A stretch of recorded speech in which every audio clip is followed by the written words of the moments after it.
This channel does not promote any violent, harmful, or illegal activities. All content provided by this channel is meant for an educational purpose only.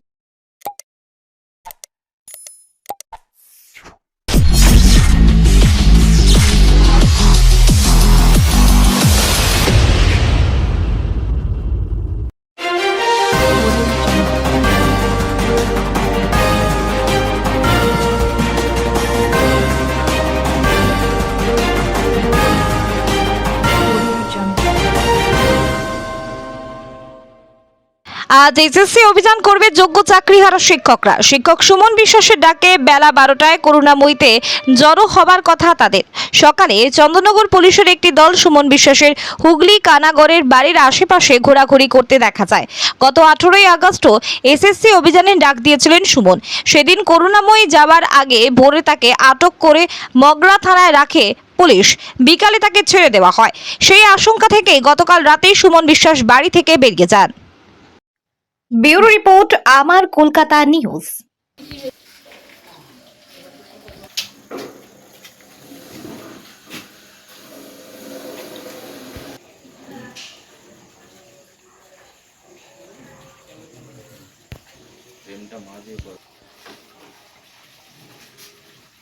আজকে একটু স্বস্তির, দূরে দাঁড়িয়ে আছে, হয়তো একটু ভয় পেয়েছে, কারণ হলো ক্যামেরাটা লাগানো আছে তো। যাই হোক, এটা কাম্য ছিল না, কারণ আন্দোলন করছে একজন, তার জন্য বাড়ির সবাই সাফার হবে, এটা তো কাম্য না। কারণ আন্দোলনটা কী জন্য করছে? আন্দোলনটা তো কারো বিরুদ্ধে করছে না, করছে একটা সিস্টেমের বিরুদ্ধে। কী সিস্টেমটা? যখন তোমরা অযোগ্যদের লিস্টটা দিতে পেরেছো, তার যোগ্যদের লিস্টটা দিতে পারবে নিশ্চয়ই। তো যোগ্যদের লিস্টটা দাও। এসএসসি অভিযান আজকে আছে, এরকম আছে, সেরকমই হবে, যেটা আমি শুনতে পেয়েছি হবে। কিন্তু এসএসসি অভিযানটাকে বানচাল করার কোনো দরকার নেই। এসএসসি অভিযানটা কী জন্য?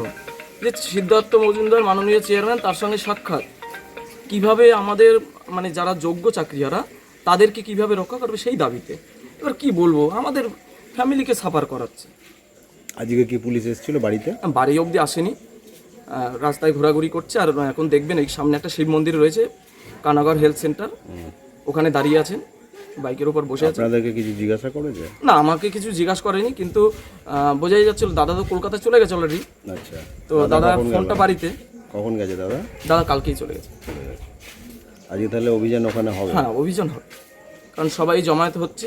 আমি শুনলাম যতটা খবর, সবাই জমায়েত হচ্ছে, 12টা ঠিক সময় অভিযানটা হবে।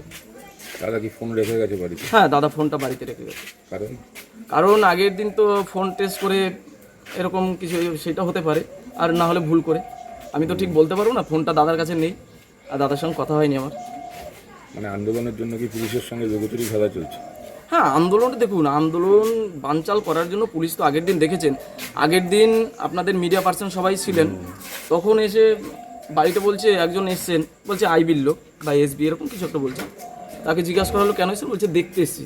দেখার কি আছে বাবা, দেখার কি আছে? যদি তোমার প্রয়োজন হয় যে সুমনের নামে এই আছে ওই আছে, ডেকে নাও। প্রতিটা থানায় তো চিঠি পাঠাচ্ছে, সেখানে তো দেখা করছেন। এমন তো নয় পুলিশের সঙ্গে সংঘাতে যাচ্ছেন বা প্রশাসনের সঙ্গে সংঘাতে যাচ্ছেন, সেরকম ব্যাপার নেই। আগের দিনের ঘটনার পরে দেখছি বাড়িতে সিসিটিভি লাগানো রয়েছে তো।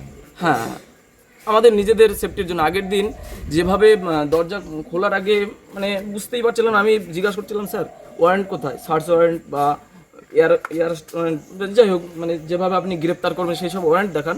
না দেখাতে পেরে গেটটা খুলে ভেতরে ঢুকে গেলেন।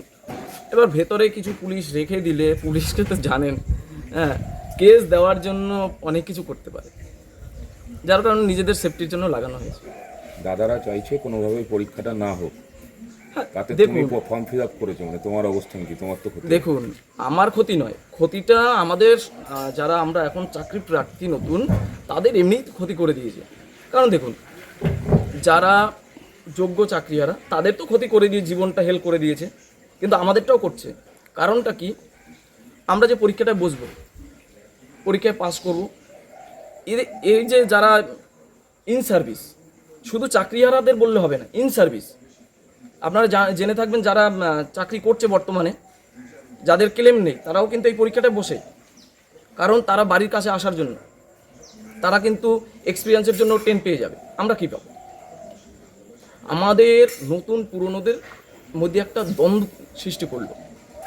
আমরা চাই যারা যোগ্য, আমি একজন চাকরি প্রার্থী হিসেবে বলতে চাই, যারা যোগ্য তাদের সসম্মানে যোগ্যতার নিরিখে যোগ্য তালিকা দিয়ে তাদের সসম্মানে পুনর্বহাল করুক। পুনর্বহাল ঠিক নয়, ধারাবাহিকতা বজায় রাখুক, আর আমাদের জন্য ফ্রেশ রিক্রুটমেন্ট করুক।